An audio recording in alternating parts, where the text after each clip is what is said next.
아, 오늘은 이제 2시간 주어졌기 때문에 이제 총론으로 성경을 어떻게 볼 것인가 이 부분에 대해서 이제 같이 나누는 시간을 갖고 있고요. 이제 만약에 주님께서 허락하셔서 다음 기회가 되면 그랬으면 좀 어떨까 생각도 들거든요. 뭐 모형을 어떻게 해석할 것인가, 비유를 어떻게 할 것인가, 상징을 어떻게 해석할 것인가. 그 다음에 시편, 이게 시가서잖아요. 지혜 문학은 어떻게 해석할 것인가. 또 특히 이제 시편을 어떻게 해석할 것인가. 뭐 이런 것들 많죠, 그죠? 예, 이런 성경에 나타나 있는 모든 장르들 하나님께서 사람이 사용하고 있는 언어를 통해서 하나님 말씀을 주셨기 때문에 이제 여러 가지 우리가 사용하는 언어에 있어서 이제 여러 가지 장르가 있잖아요, 그죠? 예, 우리 성경에도 뭐 시가 있고 또 지혜서가 있고 역사서가 있고 굉장히 다양한 비유가 있고 뭐 이런 굉장히 다양한 장르가 있죠. 그 다음에 이제 우리가 우화적 해석에 대해서는 우리가 지양해야 된다. 그러니까 성경에서 본문에서 우화적 해석을 시도하는 본문들이 있어요. 갈라디아서 말씀이라든가 이거는 우화적 해석이 알레고리 해석이라는 게 문학 장치입니다. 장르거든요. 비유처럼 이렇게 우화적 해석을 하는 본문의 입각에서는 우화적 해석의 원리, 알레고리 해석의 원리에 입각해서 그것을 보는 거지. 거기 본문에 그렇게 등장한다고 해서 성경 전체가 그러면 우화로 넘치느냐? 그건 말이 안 되는 거죠. 그래서 이런 것들이 장르고 하나의 분야이기 때문에 본문이 가지고 있는 그 특수성, 또 우리가 여호와는 나의 목자시니라고 하면은 여호와가 목자가 아니시잖아요, 그죠? 예, 이거는 우리가 잘 알고 있는 수사법인 은유법을 통해서 A는 B다. B는 뭐예요? B의 속성을 가지고 A의 특징을 더 상승시키기 위해서 하는 문학적 장치잖아요. 그럼 목자의 특성을 가지고 여호와의, 이거 신인 동형론도 될 수 있습니다. 사실 하나님은 인간이 아니시지만 하나님임을 우리가 이해할 수 있는 언어로 우리에게 표현하실 수밖에 없잖아요. 이걸 신인 동형론이라고 하는 문학 장치거든요. 그랬을 때 거기에 나타나는 그 장치에서 나타나는 그 속성을 가지고 하나님에 대해서 우리가 이해를 해야 되는데, 여호와는 나의 목자시니 하면 목자에 대한 굉장히 다양한 것, 자기의 상상의 영역을 넘어서는 것, 이런 걸 통해 가지고 막 그 여호와는 목자라고 했으니까 이렇다라고 하는 것은 그거는 굉장히 비약을 한다는 것이죠. 그래서 이러한 안전한 해석의 원리, 과학적인 입장에 있어서의 원칙을 사용해서 이제 하나님 말씀을 보게 되면 그 말씀을 통해서 우리에게 주시는 그 의미를 더 가까이 찾을 수가 있다, 이런 말씀을 좀 드리고, 자, 한 페이지 넘기겠습니다. 자, 이 페이지에 보시면 성경 해석학의 필요성, 하나님의 메시지를 바르게 분별하고 심도 있게 이해하기 위해서 해석학이 필요하다. B. 해석상의 이해가 상충되는 특정한 성경 본문에 대해 잘못된 견해나 관점 또는 틀린 결론을 피하는 한편 올바른 견해를 선택하고 방어하기 위하여 해석학이 필요하다. C. 성경의 메시지를 우리의 삶에 적용할 수 있도록 위하여 해석학이 필요하다. 성경의 기록 목적은 삶의 변화에 있다. 성경의 메시지를 우리의 삶에 적용하는 것은 해석학의 목표이다. 자, 해석학은 특별히 관찰, 해석, 적용이라고 이렇게 얘기를 하거든요. 예, 물론 기납적 성경 연구라고도 합니다. 자, 관찰 잘 해야지 올바른 해석을 할 수 있고, 올바른 해석을 해야지 적용을 하는데, 관찰하지 않고 적용을 바로 하게 된다면 자의적인 적용이 되는 거죠. 그러면 삶을 변화가 안 된다는 겁니다. 삶의 변화는 꼭 하나님께서 우리에게 주시는 그 원래의 의미를 잘 찾아서 그 보편적인 진리를 찾았을 때 우리의 삶에 직접적으로 적용할 수 있는 원리를 만드는 거죠. 그런 과정 없이 바로 적용을 하게 된다 그러면 그건 하나님께서 그런 의도로 우리에게 말씀을 주시지 않았을 수도 있는데, 그렇게 내가 그렇게 생각해서 그렇게 적용하면 우리의 삶에 그렇게 큰 영향을 줄 수가 없다. 그래서 항상 성경을 볼 때는 관찰 먼저 해라. 관찰. 자, 관찰하는 거는 다른 게 아닙니다. 다 하고 계시는 거예요. 자, 관찰은 3가지만 기억하고 계시면 돼요. 뭐냐면 단어. 제가 뭐라고 얘기했죠? 단어요. 예. 그 다음에 구조. 뭐라고요? 구조. 그 다음에 3번째는 장르. 장르를 우리나라 말로 뭐라 그러죠? 장르를? 유형. 문학 유형이라고도 그러죠. 그죠? 자, 첫 번째, 관찰을 잘해야지 해석을 한다고 그랬습니다. 근데 관찰하지 않고 해석을 하면 어떻게 돼요? 올바른 해석을 할 수 있나요? 없나요? 해석을 못 하는 거예요. 여기에 또 영예가 들어가는 겁니다. 그러니까 해석하기 이전에 관찰을 하는 거예요. 관찰은 이 본문에서 주는 그대로를 보는 겁니다. 여기에 어떤 의미를 찾는 게 아니고 그 있는 그대로를 보는 거예요. 자, 제일 먼저 뭘 보냐면 단어를 보는 거예요. 단어 다 보시죠? 자, 그 다음에 이게 어떤 구조로 이루어져 있는 문맥인가. 그 다음에 세 번째는 뭐를 보라고 그랬어요? 장르. 이게 시인가, 시가성가, 이런 거 장르 있잖아요. 그죠? 자, 시면, 시편은 시편대로 해석을 해야 되잖아요. 시처럼. 그죠? 지혜서는, 잠언을 서신서처럼 해석해요. 그럼 안 되죠? 지혜문학이잖아요. 아니, 실패는 성공의 어머니 그러면 지혜잖아요. 지혜문학. 실패는 성공의 어머니 그러면 실패하면 무조건 성공하나요?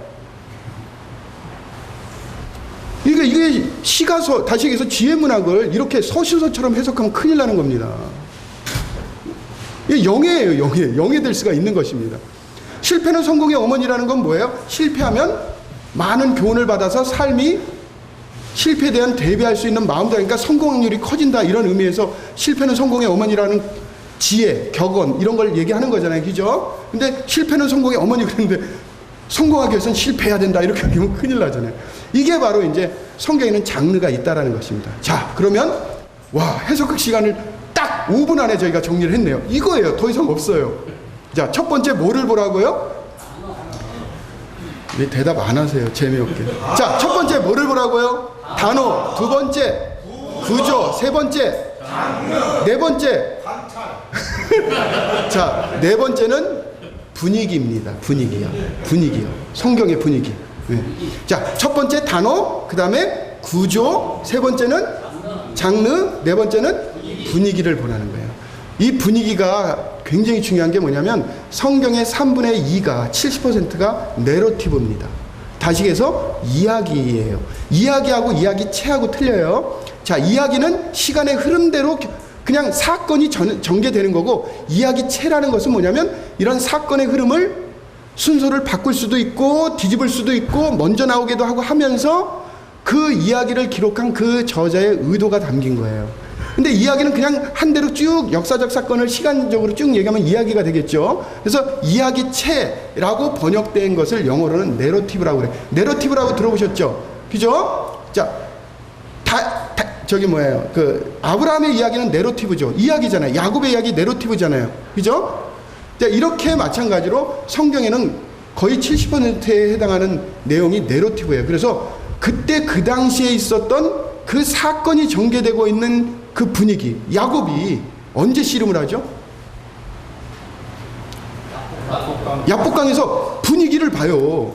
이게 그 당시에 그 이야기가 대부분 성도님들이요, 신약이 어렵습니까? 구약이 어렵습니까? 그러면 대부분 10중 8구 어디가 어렵다고 그러는지 아세요?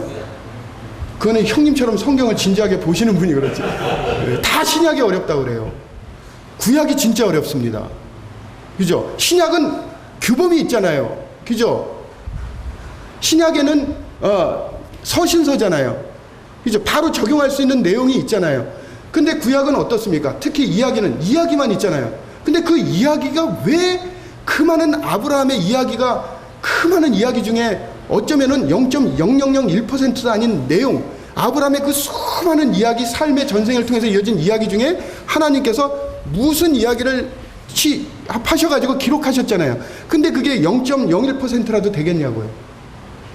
그렇죠? 이런 이야기를 택하셔서 거기에 기록하셨다고 그러면 이야기를 통해서 우리가 부모님들께서 뭐 옛날 이야기를 해주고 그러는 게 다 아이들에게 뭐 꽃감 이야기, 뭐 호랑이 이야기 이런 것도 교훈을 주시기 위해서 그런 거잖아요. 이런 주제를 담겨 있단 말이에요. 주제. 그 이야기의 단락단락이 그 이야기를 통해 가지고 그 당시에 있는 성도들에게, 하나님 말씀을 보는 사람들에게 어떤 주제를 던지기 위해서, 하나님의 의미, 의도를 전달하기 위해서 그 이야기가 하나님에 의해서 하나님께서 취사 선택을 하셨다는 것입니다. 또 어떤 이야기 같은데 가면은 갑자기 이런 내용은 꼭 안 들어갔으면 좋겠다라고 생각하는 내용이 팍팍 들어갈 때가 있죠. 다말의 이야기라든가 또 그 야곱의 딸 중에 누가 있죠? 디나의 이야기. 이거 당황되는 이야기거든요. 우리의 입장에서 보면 쓸데없이 왜 그게 거기에 왜 들어가냐 이거예요. 이런 빼면 더 좋아요. 이야기 전개가.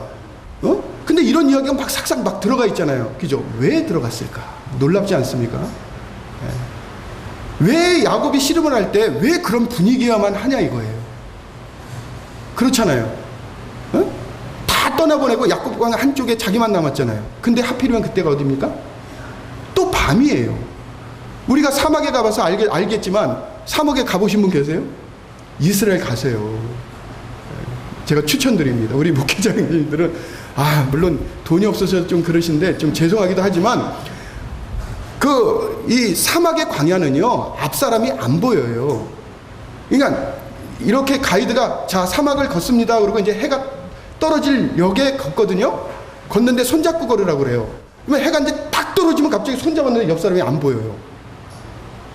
근데 갑자기 손을 놓으라고 그러거든요. 와, 그때 그 공포감 이루 말할 수 없습니다. 안 보여요, 손을 딱 놓으면. 근데 가만 서 있으라 그랬는데 한 분이 걸어가셨네. 그러니까 너무 그 진짜 광야에서 말씀이 나온다는 게 그냥 이스라엘이 걸었던 그 길이라고 하고 나니까 자기도 모르게 걷는 거예요. 누구라고 말씀 못 드려요. 근데 딱 모여가지고 했는데 한 분이 없네. 형제님 부르면 소리는 들려. 근데 어딘지를 모르겠어요. 막힌 데가 없으니까. 여기 있어요. 그런데 이게 여긴지 저긴지. 근데 그러한 정막 가운데서 야곱이 하나님을 잡은 겁니까? 하나님이 야곱을 잡은 겁니까? 자, 씨름을 해보신 분, 우리 박형님 계시지만, 씨름이요, 저도 해봤는데, 이거 보통 힘든 게 아닙니다. 예. 근데 저는 뚱뚱하다고 무조건 씨름은 그냥 착출이 돼요. 저는 씨름도 못하는데. 근데 이게 씨름 안 한 사람이 씨름하니까요, 붙잡는데 다 그냥 기진맥진하더라고요. 힘을 주니까 그 힘이라는 게 엄청나더라고요. 부닥치니까 막 땀이 줄줄 오면서 잡고 있는데 씨름을 못 하겠어요. 그래서 들자마자 쓰러졌어요. 저는 씨름도 못 하고. 근데 밤이 새도록 씨름을 하잖아요. 놀랍지 않나요? 그러니까 요런 맥락 분위기, 요게 그 이야기를 통해서 하나님께서 뭘 전하려고 하시는지 그게 50장에 연결이 되거든요. 50장과 야곱의 씨름이 왜 연결됐는지 그거 너무 재밌잖아요. 예, 오늘 시간 관계상 다 말씀을 못 드리지만 하나님께서 이스라엘 백성들을 세우셨잖아요. 하나님의 백성이잖아요. 자, 출애굽되기 이전에는 아직 하나님의 백성은 아니죠. 하나님의 백성의 흔적만 있는 것뿐이죠. 이 사람들에게 가장 중요한 핵심, 하나님 백성으로 시작해야 됐을 때 가장 핵심적인 신앙이 무엇인가 하나님께서는 꼭 던져주고 요셉은 떠나야 됐거든요. 야곱도 떠나고 족장의 역할이 그거거든요. 그게 바로 이제 50장에서 연결이 돼요. 조금 이따 실습을 한번 할 겁니다. 예. 자, 이러한 구약에서 나오는 이야기의 요소, 이야기를 통해서 주어지는 분위기, 이런 파악이 성경을 연구하는데 굉장히 중요한 요소이고 또 성경 해석학의 내러티브를 해석하는 데 있어서 중요한 장치이기도 합니다. 자, 쭉 넘기시고요. 자, 이런 거는 이제 형님들 다 보시면 아시겠지만 이 페이지 맨 마지막에 역사 부분 있잖아요. 자, 이것도 제가 그냥 한꺼번에 다 말씀을 드리겠습니다. 자, 그러면 왜 이러한 영의 풍요적, 자의적으로 성경을 해석하는 원리가 왜 교계에 침투해 왔는가? 우리가 봤을 땐 귀납적으로 관찰 해석 적용이라든가 이런 안전한 합리적인 언어의 습관에 맞는, 관습에 맞는 이런 성경 해석의 적용 원리가 초기부터 그렇게 기독교에 정착이 됐다 그러면 중세시대, 천주교 시대도 없어졌을 것이고, 그로 반하기 위해서 종교개혁도 일어날 필요도 없었을 것이고, 결국 종교개혁이라는 게 결국 성경으로 다시 돌아가자 운동이 백투 더 바이블 운동이거든요. 그게 바로 원전으로 돌아가자. 그 종교개혁하기 바로 전에 르네상스가 있었잖아요. 계몽주의 운동. 계몽주의 운동이라는 건 하나님께서 사용하셨다고 저는 믿거든요. 물론 그리스 철학의 부활이에요. 그리스 철학의 부활이거든요. 이성주의의 부활입니다. 왜냐하면 중세시대는 암흑기거든요. 성경을 다 영해를 했어요. 그러니 올바른 교리가 나오지 못하죠. 그리고 일반 사람도 성경 못 보게 했습니다. 그래서 그 성경 해석에 대한 권한은 누가만 가지고 있었어요? 교양만 가지고 있는 거예요. 그러니까 암흑시대가 될 수밖에 없었죠. 그 가운데 또 영해까지 해버리니까. 그러니까 종교개혁이 일어날 수밖에 없었던 겁니다. 중세시대는 실제는 뭐냐면 초대교회의 교부시대 이후에, 그러니까 이제 속사도라고 그러죠. 교부도 여러 단계가 있는데 속사도는, 그러니까 예수님의 제자들의 제자들을 속사도라고 그러거든요. 예수님의 제자 12사도들이 있잖아요. 그 사도들의 제자들이 또 있잖아요. 그 중에 대표적인 사람이 이제 폴리갑 같은 분이에요. 이분은 요한의 제자였거든요. 이렇게 요런 그룹은 이제 속사도예요. 근데 여기서부터 문제가 생기는 거예요. 뭐냐면 주님의 제자들은 예수 그리스도에 대한 인성과 신성에 대해서 의심하지 않았죠. 그죠? 본인들이 다 봤으니까. 그러니까 막 예루살렘에서 예루살렘에서 무덤이 터져가지고 거기서 죽었던 사람들이 일어나가지고 성으로 갔잖아요. 거룩한 성으로. 그게 예루살렘이거든요. 그런 수많은 사람들이 막 활개치고 다니던 시절이에요. 그러니까 사람들이 봤을 때 충격 이상이라고요. 그거를 12제자들도 다 봤고 다 본 사람들. 그러니까 예수님이 100% 인간이고 100% 신이라는 것에 대해서는 의심할 여지가 없었어요.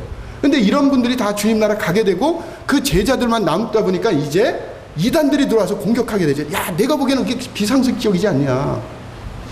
어떻게 사람이 사람이면 사람이지 신이 되고 이렇게 막 공격을 할 거 아니에요? 그래서 이런 이단들이 이 초대교회에 막 잔입해서 들어와서 막 혼란을 일으키게 되니까 그거에 대해서 반하기 위해서 그것을 저항하고 변증하기 위해서 생긴 그룹들이 바로 변증가들이에요.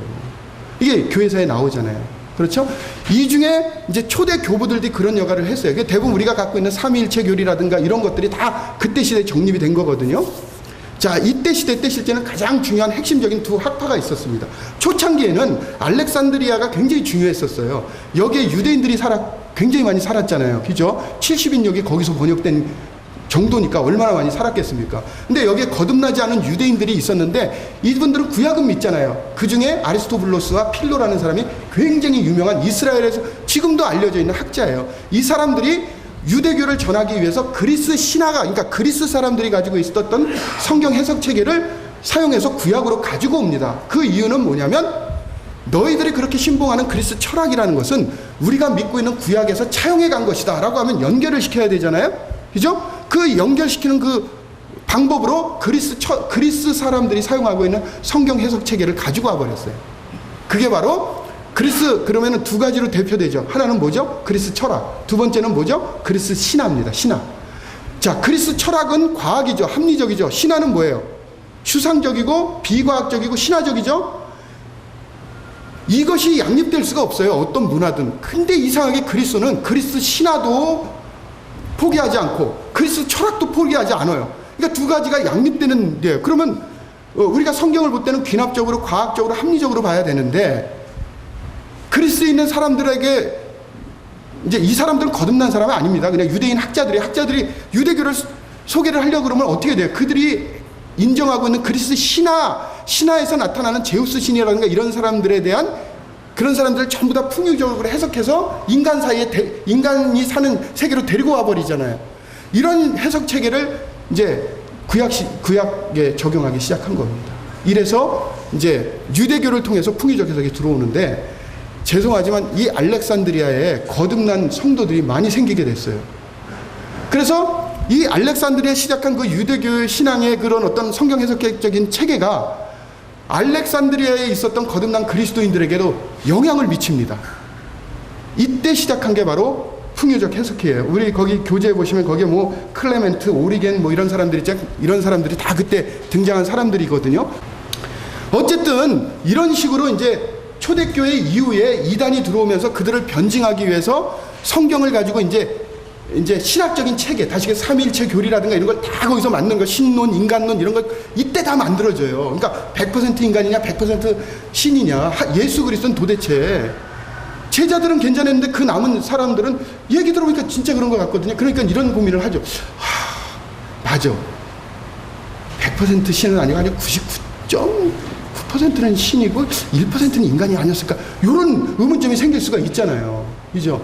이런 사고들이 이제 예수님의 제자들이 다 세상을 떠나고 난 다음에 실제적인 문제가 되기 때문에 이런 것을 정립하기 위해서 100% 인간, 100% 인간 이런 이걸 신론이라고 논 이런 것들이 이제 다 정립이 돼서 우리가 가지고 있는 이 조직신학이라는 체계는 그때 초대교회 이후에 교부들에 의해서 거의 80% 이상 이렇게 정립이 됩니다. 우리가 믿고 있는 게 지금 그때 정립된 게 굉장히 많아요. 그건 이단 때문에 그런 것입니다. 자, 이렇게 하다가 결국 뭐냐면 안디옥 학파는 문자적인 해석을 했는데 이게 계속 승하고 계속 유지됐으면 굉장히 좋았을 뻔 했는데 이때 이제 이단과 관련되어 있는 큰 사건이 하나 벌어집니다. 이때 등장한 사람이 이때 딱 생각이 나야 되는데 요때 이렇게 필름이 끊겨요. 아니에요. 근데 그분이 이제 중국으로 가서 중국의 경교를 만들어 버리죠. 그 당나라 때 우리나라에 네스토리우스, 우리 형님 네스토리우스라는 이단 논쟁이 열렸는데 그 네스토리우스의 제자가 안디오각파에 굉장히 중요한 역할을 하는 분이었었어요. 그래서 본인도 아니게 이단 논쟁에 휩싸이게 됩니다. 그래서 안디오각파가 갑자기 그 사건 때문에 위축이 돼버려요. 이게 원래는 유지됐어야 되는데, 그러면서 중세시대에 아주 막대한 영향을 미쳤던 어거스틴이 등장을 합니다. 어거스틴. 자, 우리가 알고 있는 이신층이, 우리가 알고 있는 켈빈의 5대 강령 있잖아요. 켈빈의 5대 강령, 튤립이라고 하는 이 5대 강령이 결국은 누구의 영향을 받아서 만든 거냐면 어거스틴의 영향을 받아서 만들어진 겁니다. 그리고 이 어거스틴조차도 문자적인 해석에 대한 것을 강조하긴 했지만 굉장히 많은 분을 영해를 시도했어요. 그 기본적인 사고가 그대로 중세시대에 가가지고 영해하고 그 해석에 대한 제한, 경직된 이런 것들이 중세시대의 암흑기를 만들게 된 겁니다. 그리고 나서 그 끝쯤에 이제 종교개혁이 일어나게 된 거죠. 종교개혁의 운동은 다시 귀납적으로 성경을 연구해야 된다. 그래서 켈빈과 루터가 주장한 게 바로 성경으로 다시 돌아가자 운동이 그때 이루어지게 된 것이고요. 그때 만인제사장, 신앙의 유비, 즉 성경은 성경대로 해석해야 된다. 그 다음에 우리가 잘 알고 있는 거 있잖아요. 그죠? 뭐죠? 이신칭의. 이런 것들이 그때 이제 루터를 통해서 이렇게 정립이 됐던 것입니다. 자, 이렇게 되다 보니까 또 100년도 안 돼서 또 화석화됐어요. 어떻게 됐냐면 성경은 굉장히 이성주의가 와가지고 그냥 합리적으로 막 하게 됐는데 뜨거움이 사라졌어요. 자, 종교개혁 이후에 성공했잖아요. 그래가지고 교회 가운데 어땠냐면 뭐 일주일도 넘게 막 축제 분위기였습니다. 역사적 기록에 의하면. 근데 그렇게 해서 시작한 이 놀라운 정말 피의 흔적으로 시작한 이 프로테스탄트 운동, 다시 해서 개신교의 시작이 시간이 조금 지나면서 전쟁에 또 휩싸이게 되잖아요. 그죠? 종교전쟁. 그리고 성도들이 뭐냐면 점점점 성경 공부는 열심히 하게 되는데 또 어떤 현상이 벌어지게 되면 한편으로는 자꾸 화석화되는 거예요. 그러니까 영성운동 이런 게 이제 좀 결여되는 것입니다. 그거에 반해서 나타나는 게 또 경건주의 운동이에요. 뭐 잘 알죠? 뭐 민스터 운동이라든가 이런 게 다 있습니다. 그리고 나서 또 나온 게 뭐 합리주의 운동. 근데 이 합리주의는 독일 철학의 영향을 받았어요. 이 합리주의 운동이라는 것은 뭐냐면은 우리가 잘 아는 진화론과 고등비평, 이때 이게 다 생기는 것입니다. 이게 경건주의 운동에 반해서 나오는 경향이 많이 있는 것이거든요. 자, 지금 정확하게 기억은 안 나지만. 근데 어쨌든 이때 진화론, 고등비평, 우리가 얘기하는 비평자 들어가는 거 있잖아요. 역사비평, 문서설, 뭐 이런 거, JDP 문서, 이런 것들이 일대, 뭐 벨하우젠이라든가 이런 자유주의 학자들에 의해서 많이 들어오고 굉장히, 영적인 학교였던 이 하버드 대학이 이제 자유주의 학교로 바뀌어버리죠. 하버드 대학이 굉장히 복음주의 학교였었어요. 그렇게 하면서 이제 전 미국의 자유주의 영향을 받죠. 지금 유럽은 전부 다 거의 자유주의화 됐다고 봐도 과언이 아니라고 합니다. 미국이 굉장히 큰 도전을 받고 있고 우리나라는 자유주의의 영향을 많이 받고 있습니다. 대부분 학회에서 활동하는, 제가 이제 약간 이렇게 가서 이제 이렇게 눈요기할 수 있는 그런 이제 자격이 주어졌기 때문에 이렇게 좀 보면은 굉장히 빠른 속도로 가고 있어요. 나중에 기회가 되면 이 신학과 학문의 세계에 대해서 제가 좀 특강을 하시면 왜 그게 그럴 수밖에 없는지는 이제 제가 나중에 기회가 되면 또 말씀드리면 좋은 이해가 되실 것 같습니다. 지금은 제가 시간 관계상 그건 못하고요. 그래서 지금은 뭐냐면 이제 우리는 무호성을 주장하잖아요. 우리는 무호성을 믿잖아요. 근데 이제 무류성이라는 게 나옵니다. 무류성이라고 한번 인터넷에서 찾아보십시오. 이거는 일반 성도들이 보면 똑같아요. 근데 거기에 보면 뭐냐면 이제 한 예로 이겁니다. 성경에는 인간이 이해할 수 없는 내용이 있느냐 없느냐 이런 질문을 가지고 이제 접근하는 거예요. 그래서 결국 그 씨앗이 결국은 이제 성경의 무호성을 공격할 수 있는 토대가 되는 겁니다. 요즘은 굉장히 교묘해요. 자, 해석학도 제가 보기에는 저는 이제 해석학을 나름대로 나와 있는 책을 다 본다고 그러면 안 되고 많이 살펴보면서 이제 정립이 되어 있는데 해석학에 대해서 더 이상 할 게 있는가? 학문적으로 이게 발전할 것이 뭐가 있는가? 이제 거의 마침표를 찍었다고 보거든. 없어요. 앞만 봐도. 다 그 얘기가 그 얘기고. 그렇거든요. 근데 이제 신해석학이라고 하는 이런 부분들이 이제 요즘 많이 도입되고 있거든요. 요게 좀 야리꾸리합니다. 신해석학이라고 하는 게. 예. 어떤 것은 맞는 것 같고 어떤 건 아닌 것 같고 요렇거든요. 예.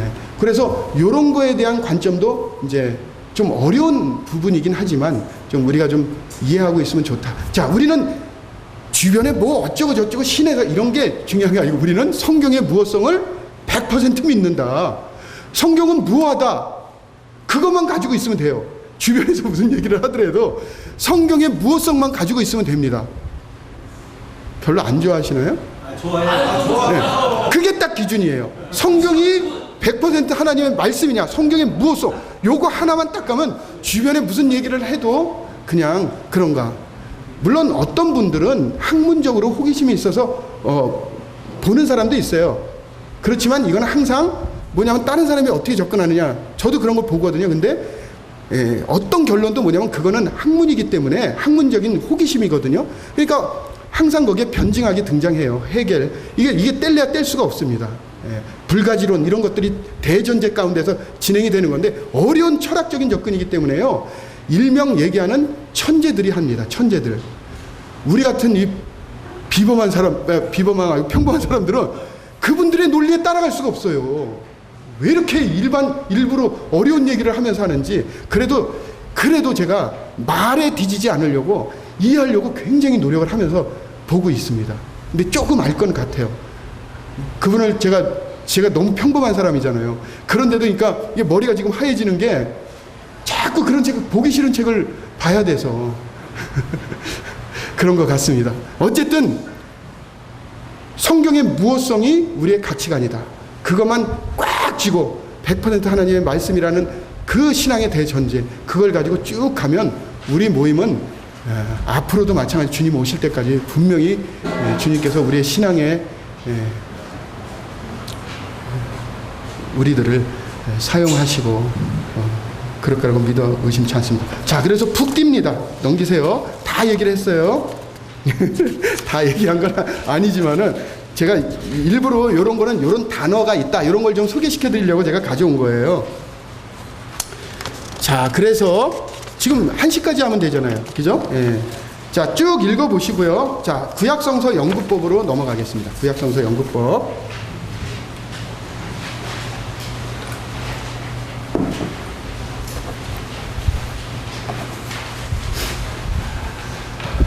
예, 다음 기회에 이제 내러티브가 성경에 거의 한 어떤 분은 뭐 60%다, 어떤 분은 70%다 그러는데 그걸 정확하게 세보지는 않았지만 어쨌든 60% 이상은 다 내러티브잖아요. 장르가 이야기가 많잖아요. 다니엘의 이야기라든가 물론 70일에 대한 어떤 교리적인 면도 가끔 나오긴 하지만 대부분 다 이야기잖아요. 자, 이런 이야기는 내러티브에 대한 해석의 원칙에 입각해서 이제 우리가 보면은 이제 성경을 이해하고 적용하는데 굉장히 큰 도움을 받을 수 있다. 자, 거기에 보시면 이제 내러티브 요소가 있습니다. 구약에는 여러 장르가 있지만 특별히 내러티브가 중요한 게 내러티브가 많아서요. 이제 제가 말씀드린 대로 뭐 그러면 잠언을 어떻게 해석할까? 이거는 제가 물론 서울 소속 형제지만 형님들이 이렇게 또 강의를 맡기셨다가 가끔 이렇게 펑크 날 때가 있거든요. 제가 지금 펑크 전문가예요. 요번이 4번째예요. 그러니까 강사가 선정됐다가 갑자기 펑크 나는 경우가 있어요. 아프거나 갑자기 성교지가. 그랬을 때 인도군도 그때 저 한번 초청했었잖아요. 그죠? 그래서 제가 이제 이렇게 형님들한테 뭘 맡겼는데 이제 좀 갑자기 펑크 날 때 요번에는 뭐 시편 해석의 원리를 좀 가르쳐달라. 그러면 이제 제가 그때 좀 특강을 좀 해드리겠습니다. 예. 자, 저를 보세요. 자, 이것도 뭐 글 보면 머리 복잡하고요. 자, 내러티브는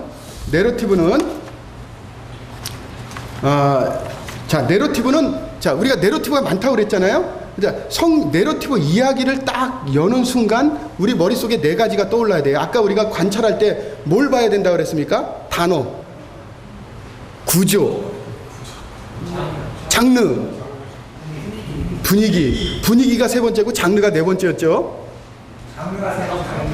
세 번째였어요? 죄송합니다. 예. 관찰할 때는 이걸 보는 거예요. 자, 단어 같은 경우도 평범한 단어는 그냥 지나가잖아요. 그냥 사울이 할 때 사울을 아니까 그냥 넘어가는데 거기에 보면 좀 시대를 초월한, 우리 시대에는 좀 익숙하지 않은 단어 같은 게 나오죠. 이렇게 비평범한 단어고 어려운 단어들, 이런 걸 잘 살피라는 거예요. 그러니까 우리가 잘 해석하기 위해서는 비평범한 단어라든가 어려운 단어, 이런 단어가 나왔을 때 그냥 넘어가면 해석에 영향력을 미칩니다.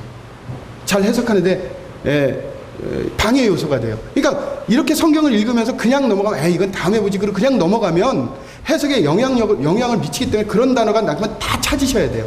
표시를 해놨다가 나중에 다 알아봐야 됩니다. 이게 도대체 뭔지. 그리고 구조가 타식에서 에베소서 같은 경우는 6장으로 되어 있잖아요.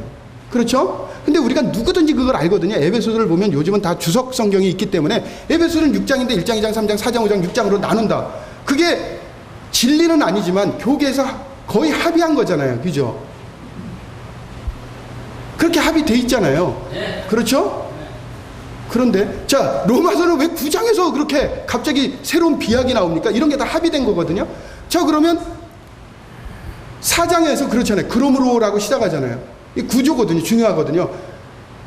로마서 12장 같은 경우는 1장, 2장, 3장, 4장, 5장, 6장, 7장, 8장, 9장, 11장까지가 알아야 됩니다. 12장의 그러므로가 1장부터 12장까지의 맥락이에요. 근데 그 에베소서 같은 경우는 구조 지금 얘기하고 있습니다. 관찰할 때. 왜 거기에서 왜 이 말씀이 그러므로가 나와야 되는지 이거를 찾아야 되느냐면 그 그러므로가 어느 정도 맥락에서의 그러므로인가 이걸 알아야 돼요. 그걸 이해해야지 4장 1절 2절에 보면 너희가 성령이 하나 되게 하신 것을 힘써 지키라 이런 말씀이 나오잖아요. 성령이 하나 되게 하신 것을 힘써 지켜야 되는 게 규범이잖아요. 이거 명령이거든요. 그러면 지켜야 되잖아요. 근데 우리는 그 말씀을 알기 때문에 지켜야 된다라는 거는 전하는데 항상 머릿속에 어떻게 전해야 되는지 왜 전해야 되는지를 모른단 말이죠. 그걸 전해야 되거든요. 그러니까 이건 하나님 말씀이니까 우리가 하나 돼야 됩니다라고 그러는데 하나가 안 돼. 그럼 하나 되는 방법을 그 편지를 쓰면서 얘기를 했을까요? 안 했을까요? 당연히 했겠죠. 성령이 하나 되게 하신 것을 힘써 지키라고 했기 때문에 그 성령이 하나 되게 하신 것을 힘써 지키라는 것을 1장, 2장, 3장에서 찾아야 된단 말이죠. 그래서 1장, 2장, 3장에 그런 게 나오는 거예요. 우리 정체성에 대해서. 그렇잖아요. 성령이 어쨌든 이렇기 때문에 이 구조가 굉장히 중요하거든요. 자, 구조 세 번째 뭐라 그랬어요? 장르 말씀드렸고 이제 분위기란 말이죠. 자, 관찰 해석하기 이전에 이렇게 네 가지 요소를 해석하면 안 됩니다. 이걸 찾는 거예요. 그냥 찾는 거. 이게 뭐가 있는지 그냥 찾는 거. 이때 해석이 들어가면 안 되고 찾고 난 다음에 그것을 이제 자기화 시켜야 되는 거죠. 여기서 이 단어가 왜 들어가고 이 사람은 누군지 이 배경은 무엇인지 이런 것을 다 찾아보고 난 다음에 그 맥락 안에서 해석이 시작이 되는 겁니다. 이렇게 해서 해석을 하게 되면 그 당시에 원래 하나님께서 그 최초의 독자에게 주고자 하셨던 그 의미가 거기서 해석을 통해서 발견이 되는 거예요. 의미가 그때 나오는 거거든요. 그때 그 의미를 찾게 되면 오늘날의 성도에게 2000년 지나서 적용해야 되잖아요. 그렇죠. 요 적용에 대한 훈련도 또 따로 하시긴 해야 돼요. 어렵지는 않습니다. 우린 이미 목회 현장에서 너무나 목회를 많이 하셨기 때문에. 그리고 저도 해석학을 CTI에서 지금 거의 10년을 가르치잖아요. 그러니까 머릿속에 뭐가 남아있겠어요. 아니 그렇다며요. 똑같은 일을 10년 이상 하면 달자 들어가는 사람이라며요. 아, 붙여주기 싫으시면 할 수 없습니다. 달걀이요? 자, 제가 농담 삼아 말씀드리는 거고요. 그래서 어쨌든 그런 훈련이 이제 지속적으로 우리 목회 현장에 계신 우리 형제님들이시기 때문에 이제 금방 소화가 되거든요. 그렇게 해서 일관성 있게 적용을 하게 되면 이제 굉장히 큰 도움이 되고요. 자, 여기서 이제 구약 해석 방법에 있어서는 네 가지만 기억하면 됩니다. 첫째, 플롯이에요. 뭐라고요? 플롯. 자, 11페이지에 거기 보면 맨 밑에 내러티브 요소 네 가지가 나오죠. 그죠? 자, 첫 번째 플롯. 그 다음에 등장인물. 세 번째는 배경. 네 번째는 관점이에요. 자, 구약 본문이 딱 들어오면 그 구약 본문을 딱 앞세 쓰고 우리가 이제 해석하는 사람의 입장에서 진지한 이제 성경을 읽는 독자 입장에서 구약 본문을 딱 보고 이야기 요소가 딱 나오면 요 네 가지 이게 지금 플롯이 어떻게 진행되고 있는가. 여기서 나타난 등장인물이 누군가. 세 번째는 지금 이 등장인물을 기준으로 해서 등장인물은 주연이 있고 조연이 있죠. 그렇죠? 그리고 주연, 조연 외에는 그 나머지는 뭐라고 그래요? 주변인물이라고 그러죠. 예, 맞습니다. 근데 그 주연과 조연이 등장하게 되면 그 스토리의 맥락은 누가 이끌어가는 겁니까? 주변 인물입니까? 주연이 이끌어가는 거죠? 근데 가끔 가다 조연이 주연이 되는 경우도 우리가 드라마 같은 데 보면 보이죠, 그죠? 그래서 조연이 주연이 되는 경우도 있잖아요. 그렇죠? 그래서 항상 우리가 주목해야 될 게 뭐냐면 등장인물 중에 주연이 누군지, 그 주연이 하나님이 주연이었을 때는 1인칭으로 나옵니다. 이런 기본적인 원칙이 있거든요. 어떤 경우는 하나님과 같이 나오지만 사람이 주연일 때가 있어요. 그러나 하나님께서 등장하시지만 사람을 드러내는 거, 사람을 통해서 뭔가를 말씀하시려고 하는 게 있습니다. 자, 그랬을 땐 주연이 누구로 바뀌는 거죠? 사람이 되는 겁니다. 이런 걸 잘 파악을 하는 거예요. 자, 그래서 등장인물이 나오고 그 다음에 배경이 나와요. 즉 이 등장인물을 중심으로 해서 그 배경이 무엇인가. 다윗이 형한테 찾아갔잖아요. 그죠? 아버지가 가라고 그래가지고 그때 등장하는 게 골리앗이잖아요. 자, 그때 그 분위기는 어땠을 것 같아요? 형들은 성경에는 물론 안 나오죠. 그렇지만 우리가 배경을 전쟁 상황 가운데서 형들이 다윗에 대해서 어떻습니까? 오유 나를 위해서 수고했으니까 이렇게 반겨 맞아요? 아니면은 좀 무시하는 입장입니까? 예, 그렇죠. 자, 요런 세밀한 요소들이 본문을 이해하는데 굉장히 중요한 요소들이에요. 그래서 이거를 이제 배경이라고 합니다. 그리고 네 번째는 관점이에요. 누구의 관점으로 이걸 보느냐? 이겁니다. 자, 됐죠? 뭐 이건 이미 우리가 잘 알고 있는 거니까. 지금 이제 구약 본문을 볼 때 이런 관점을 가지고 성경을 본다. 자, 이런 관점을 가지고 네 개의 내러티브 요소의 관점을 가지고 성경을 보는 건 무엇을 찾기 위해서 그런 거예요? 형님 어떻게 잘하셔요? 네. 그래서 이렇게 반응해 주셔서 고맙습니다. 자, 지금 하는 요 네 가지 안전 요소는 이 이야기 요소를 통해서 전달하려고 하는 주제가 무엇인가를 찾기 위해서 그런 거예요. 주제. 자, 주제만 찾으면 삶이 바뀌나요? 안 바뀌나요? 안 바뀌나요? 자, 하나님의 영광.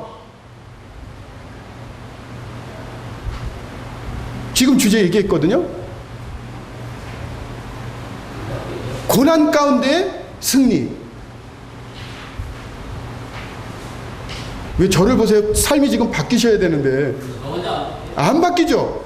자, 주제는 삶을 안 바뀌어요. 삶을 바뀌는데 제한한단 말이에요. 그건 아니에요. 이건 정보예요. 근데 그 주제를 가지고 삶의 영역으로 끌어당기는 게 바로 중심사상이라고 하는 것입니다. 자, 중심사상은 무엇을 담고 있냐면 주제를 담고 있습니다.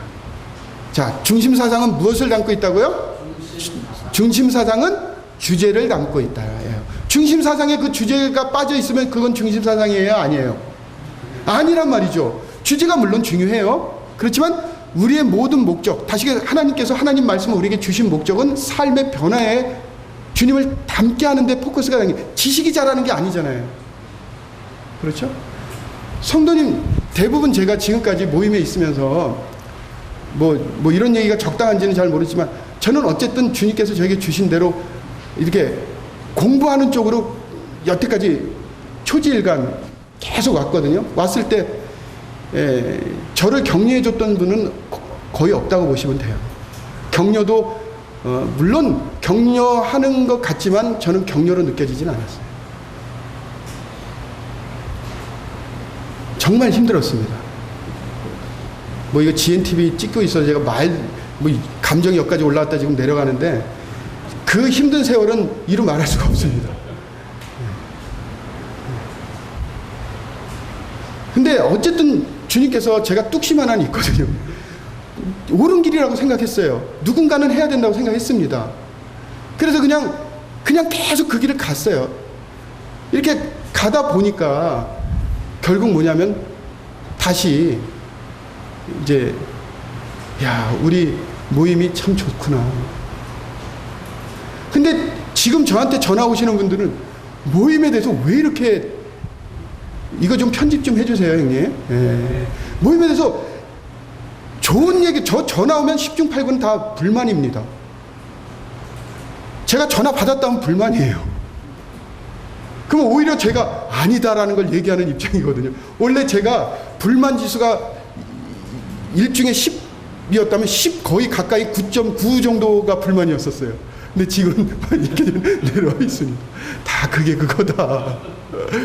그리고 정말 순수해요. 우리 모임 형제자매님들, 성도님도 정말 착하고 순수하고 성경밖에 모르고요. 그거 이제 알게 됐어요. 예전 잘 그냥 뭐라 그럴까 그냥 옆에서 그림자처럼만 알다가 지금은 그걸 알았습니다. 이제 우리가 어쩌면 한국 교계에 영향력을 좀 미쳐야 될 시기가 아닌가. 아멘. 깜짝 놀랐습니다. 그럴 만한 영성이 있어요. 우리는 하나님이시잖아요. 그러니까 우리의 전부는 성경이고 하나님이고 우리는 그거 외에 없잖아요. 대부분 공부한다 그러면 저를 스카우트 해가려고 하는 사람 지금도 있습니다. 이제 그쪽 가면 돼요. 그렇지 않겠어요? 그렇잖아요. 근데 그 세계를 알거든요. 자, 그래서 하여튼 저 나름대로 이게 뭐 훌륭하다 이런 게 아니라 여기 형님들 지금까지 이렇게 주님을 위해서 오신 것처럼 그렇게 묵묵히 오신 것처럼 저도 묵묵하게 제 역할에서 저에게 주어진 대로 묵묵하게 간 거거든요. 그래서 이런 부분들이 결국 우리 지역교회에 좀 도움이 됐으면 좋겠다. 예전에 성서 침례 선서 침례 교회라는 데가 있습니다. 여기도 굉장히 많은 그 인터넷 치면 다 이단, 성서 침례교 이단이라는 소리가 아주 치면 나왔어요. 근데 거기에 그 장두만이라고 하는 여기 있거든. 지금 어디 있죠? 그 지금 받으신 거 있잖아요. 네, 책자. 네. 그분이 그 성서 침례 교회라는데 이제 학자로 등장하신 거죠. 그분이 등장해서 성서 침례 교회가 이단이라는 소리가 들어가 버렸습니다. 그러니까 이런 쪽 학문의 역할은 이제 목회자들은 머리 아파서 못하죠. 그렇지만 누군가는 해야 돼요. 왜냐하면 대변을 해야 되기 때문에 그분들이 원하고 이해하는 용어를 써서 해야 돼요. 한 예로 책을 썼는데 각주가 안 달려있잖아요. 이렇게 각주가 지금 거 보면 지금 가지고 있는 책에 각주가 다 달려 있잖아요. 그죠? 그 밑에. 근데 그 각주가 없으면 이걸 쳐다보지도 않고 쓰레기통에 갑니다. 이거는 읽을 가치가 없다고 생각을 해요. 근데 우리 신앙을 좀 대변하고 이렇게 전달을 해야 되는데 그분들이 이해할 수 있고 원하는 형태의 그 책을 만들어서 그분들한테 우리도 줘야 되거든요. 그래야지 우리가 오해를 받지 않거든요. 그러니까 이런 역할은 누군가는 해야 됩니다. 그래서 이제 10분 남았는데요. 이제 실습만 조금 더 하고요. 실습만 4구절을 제가 있는데 4구절 가지고 빨리 한번 실습 좀 하고 10분 내에 실습 좀 한번 해보고 지금까지 공부한 걸 가지고 이런 식으로 성경을 적용해서 볼 수 있구나라는 거 어떤 그런 실습을 좀 하고 이렇게 마치는 시간을 좀 갖기로 하겠습니다. 자, 내러티브로서는 4가지를 기억해야 되는데 첫째는 플롯. 자, 플롯은 참 제가 이거 설명하는데 플롯은 자 이렇습니다. 플롯이라는 것은 뭐냐면 이야기의 쪽이라고 생각하시면 돼요. 그러니까 굉장히 많은 이야기 중에 하나의 쪽인데 이 쪽을 어떤 주제라든가 이런 걸 포함시켜 가지고 그 사람이 만드는 의도대로 이렇게 조율을 한 그 하나의 주제를 담고 있으면서 진행되는 요소를 플롯이라고 합니다. 그러니까 우리가 드라마에는 플롯이 있어야지 영화를 보죠. 근데 똑같은 내용이라도 플롯으로 구성되어 있지 않으면, 그러니까 어떤 의도와 주제와 전달하고자 하는 요소를 빼고 사실만 전달하면 재미가 없죠. 그죠? 흥미진진하게 만드는 요소가 바로 그 플롯입니다. 성경에는 많은 분들이 이거 왜 이렇게 재미가 없지 그렇지만 시간이 지나면 지날수록 재밌어야 돼요. 성도들도. 그래서 그 재밌도록 느껴지게 하는 역할을 하는 게 성경 교사들이고 설교자들입니다. 그럼 어떻게 하면 재밌게 느껴지느냐? 이것을 봐야죠. 이런 요소를 통해서 그 맥락 가운데 그 이면 가운데 숨겨져 있는 그 상황을 현실감 있게 입체적으로 만들어서 성도들한테 전달하는 거예요. 가르치는 거예요. 그러면 성도들이 새롭게 느껴지는 것입니다. 네, 다 읽으셨죠? 네. 자, 주제는 용서라는 게 금방 읽자마자 나오시죠? 네. 이 본문을 읽으니까 요 본문의 주제는 용서다. 그죠? 네.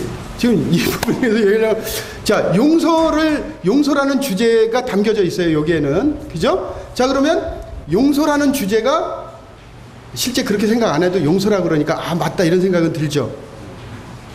어쨌든 자, 용서인데 자, 용서라는 주제를 담고 있는데 이 용서라는 주제가 너무 광범위하잖아요. 그래서 두 번째 작업은 뭐냐면 이걸 좁히는 겁니다. 여기서 얘기하는 이 용서는 어떤 용서를 얘기하는 건가.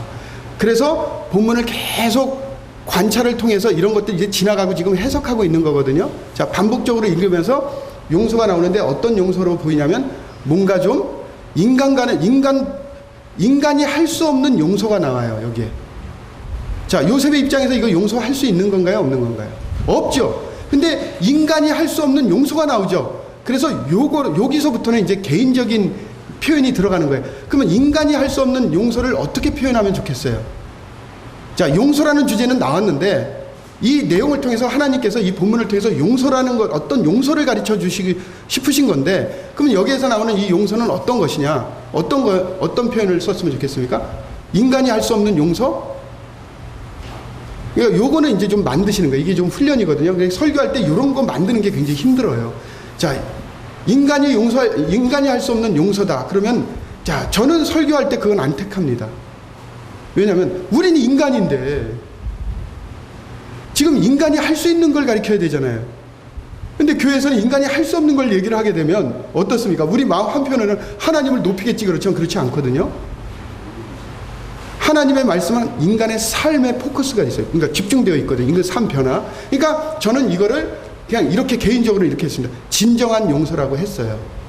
이제 고개 네 분 끄덕거리시는데요. 용서라는 주제는 이제 파악이 됐는데, 이 본문에서 특별히 얘기하는 용서는 무엇인가라고 했을 때 그 표현은 이제 개인적으로 좀 다르겠지만 이제 저는 진정한 용서라고 했어요. 자, 진정한 용서. 자, 그러면 제가 진정한 용서. 자, 안녕히 계세요. 그러면 어떻게 돼요? 삶하고 연관이 있어요, 없어요? 없죠. 요 요소를 찾는 게 바로 오늘날의 성도들에게 적용하는 요소를 찾는. 그래서 꼭 중심 사상은 학교에서도 늘 선생님이 가르치듯이 한 문장으로 만들어라. 한 문장으로 만들어라. 한 문장이라는 것은 A는 B다. 이렇게 만들라는 거예요. 자, 죄송하지만 따라하세요. A는 B다. 한 문장으로 꼭 만들어요. 한 문장이 넘어가고 여기에 접속사라는 게 이렇게 생기면, 자, 성도들이 설교를 듣거나 내 자신도 마찬가지야. 그렇게 하고서 밖에 나가면 기억이 안 납니다. 자, 한번 신적 연습 한번 해보세요. 설교 끝나고 나서 오늘 뭐 들었느냐라고 한번 물어보세요. 제가 이제 10년을 넘게 이걸 했기 때문에 다 해봤습니다. 몰라요. 주제도 파악을 못해요. 아, 좋은 말씀 들었죠. 맨날 그런 얘기밖에 안 해요. 피상적이란 말이죠.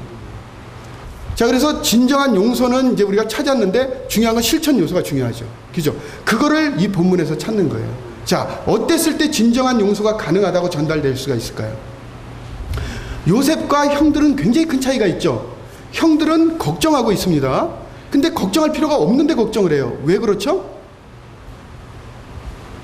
이미 요셉하고 십몇 년 살았어요. 그리고 자기들한테 얼만큼 잘해줬는지 이미 잘 알고 있단 말이에요. 근데 형들의 상황은 뭐가 바뀌었냐면 아버지가 갑자기 돌아가신 거예요. 근데 요셉이 자기한테 너무나 십몇 년 동안 잘해줬단 말이죠. 근데 자기가 의지하는 아버지가 돌아가시니까 갑자기 어떻게 돌변해요? 예전에 묻혀 있었던 십몇 년 묵은 그 두려움이 확 끌어올라가는 거예요. 그러면서 이미 용서 다 한 요셉에게 와서 용서해달라고 얘기하는 거예요. 근데 실제는 이 사람들이, 형들이 왔을 때 용서 안 해줄 거라고 생각했지만 이미 용서 다 했죠. 자, 여기를 보면은 요셉은 얘기인즉슨 그거예요. 왜냐하면 내가 당신들은 용서할 수가 원래는 없다고 얘기해요. 45장에 얘기를 해요. 내가 당신들을 용서할 수 있는 것은 바로 내 인생에 있어서 하나님의 섭리를 이해했기 때문에 용서를 하는 것이다. 하나님의 뜻을 찾은 거예요. 그러니까 모든 진정한 용서는 무엇을 발견했을 때에만 가능하다고요? 네? 하나님의 섭리. 자기의 인생의 과정에 있어서 용서를과 관련된 어떤 사건이 있잖아요. 그 사건과 관련돼서 하나님의 섭리, 거기에서 하나님의 무슨 뜻을 발견하는 순간에 마음으로 하는 용서가 가능하다는 거예요. 이게 바로 진리라는 것입니다. 이야기를 통해서.